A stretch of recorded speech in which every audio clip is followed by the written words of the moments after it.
ভাবুন তো, এমন একটি ভবন যা তৈরি হয়েছিল আজ থেকে প্রায় ৪,৫০০ বছর আগে।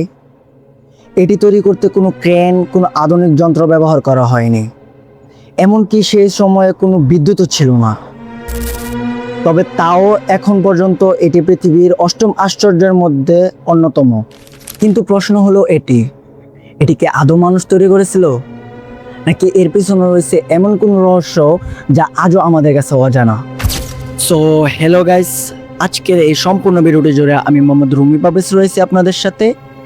আর এই সম্পূর্ণ ভিডিওটি স্কিপ না করে সম্পূর্ণ দেখার অনুরোধ রইল। হ্যাঁ, আজকে আমরা জানব পৃথিবীর সবচেয়ে রহস্যময় বস্তু পিরামিড সম্পর্কে, এর নির্মাণ, এলিয়েন তত্ত্বের সত্যতা এবং এমন কিছু অজানা তথ্য যা জানলে আপনিও অবাক হয়ে যাবেন। সো দেরি না করে সম্পূর্ণ ভিডিওটি দেখার জন্য রেডি হয়ে যান। যখনই আমরা পিরামিডের কথা শুনি, তখনই চোখের সামনে ভেসে ওঠে বিশালাকার ত্রিভুজাকৃতির সেই স্থাপনা। কিন্তু অনেকেই জানেন না যে মিশরে ১০০টিরও বেশি পিরামিড রয়েছে। এর মধ্যে সবচেয়ে বিখ্যাত হলো গিজার গ্রেট পিরামিড। এটি নির্মাণ করা হয়েছিল প্রায় ২৫৬০ খ্রিস্টপূর্বে, অর্থাৎ আজ থেকে প্রায় ৪,৫০০ বছর আগে। এটি তৈরি করেছিলেন মিশরের চতুর্থ রাজবংশের ফারাও খুফু। এর উচ্চতা ছিল প্রায় ১৪৬ মিটার। সময়ের সঙ্গে সঙ্গে ক্ষয় হয়ে বর্তমানে এর উচ্চতা কিছুটা কমে গেছে। সবচেয়ে অবাক করা বিষয় হলো, এটি প্রায় ৩,৮০০ বছর ধরে পৃথিবীর সবচেয়ে উঁচু মানব নির্মিত স্থাপনা ছিল। যদিও এই রেকর্ডটি ভেঙে দেয় দুবাইয়ের ভবন বুর্জ খলিফা। ভাবতে পারেন, আধুনিক প্রযুক্তি ছাড়াই এমন একটি রেকর্ড। দ্য গ্রেট পিরামিড তৈরি করতে ব্যবহৃত হয়েছে প্রায় ২৩ লাখ পাথরের ব্লক।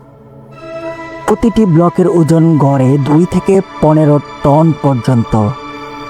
আর কিছু গ্রানাইট ব্লকের ওজন ছিল ৫০ থেকে ৮০ টন পর্যন্ত।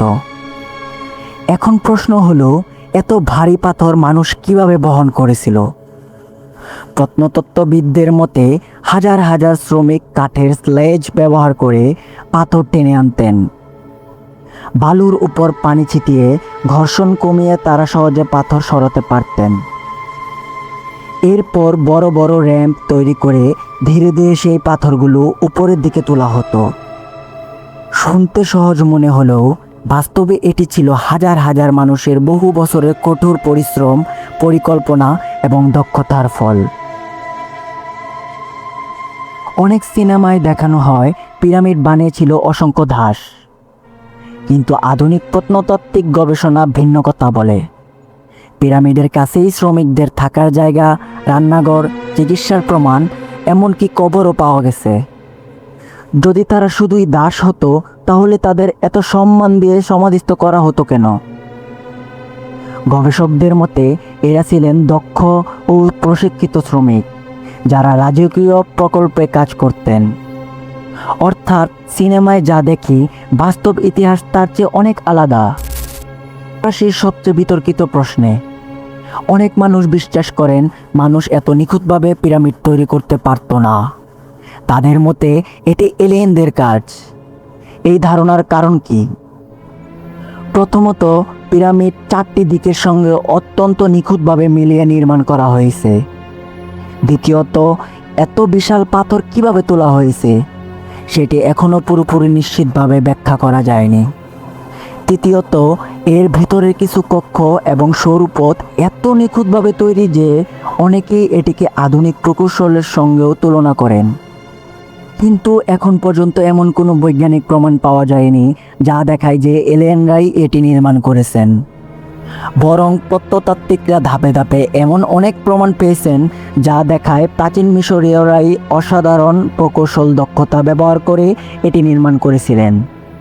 তাই এলিয়েন তত্ত্ব এখনও শুধু একটি জনপ্রিয় ধারণা, প্রমাণিত ইতিহাস নয়। যদিও আমরা অনেক কিছু জেনেছি, তবুও কিছু রহস্য এখনও অমীমাংসিত। পিরামিডের ভেতরে এখনও এমন কিছু ফাঁকা কক্ষের অস্তিত্ব শনাক্ত করা হয়েছে যেগুলোর উদ্দেশ্য নিশ্চিতভাবে জানা যায়নি। কেন এত নিখুঁত জ্যামিতিক নকশা ব্যবহার করা হয়েছিল? কেন বিশ্বের বিভিন্ন সভ্যতায় আলাদা আলাদাভাবে পিরামিড আকৃতির স্থাপনা তৈরি হয়েছে? আর সত্যিই কি আমরা এখনও সব কক্ষ আবিষ্কার করতে পেরেছি? এই প্রশ্নগুলোর উত্তর খুঁজতে বিজ্ঞানীরা আজও আধুনিক স্ক্যানিং প্রযুক্তি ব্যবহার করে গবেষণা চালিয়ে যাচ্ছেন। হয়তো ভবিষ্যতে এমন কোনো আবিষ্কার হবে যা ইতিহাসের সম্পর্কে আমাদের ধারণাই বদলে দিবে।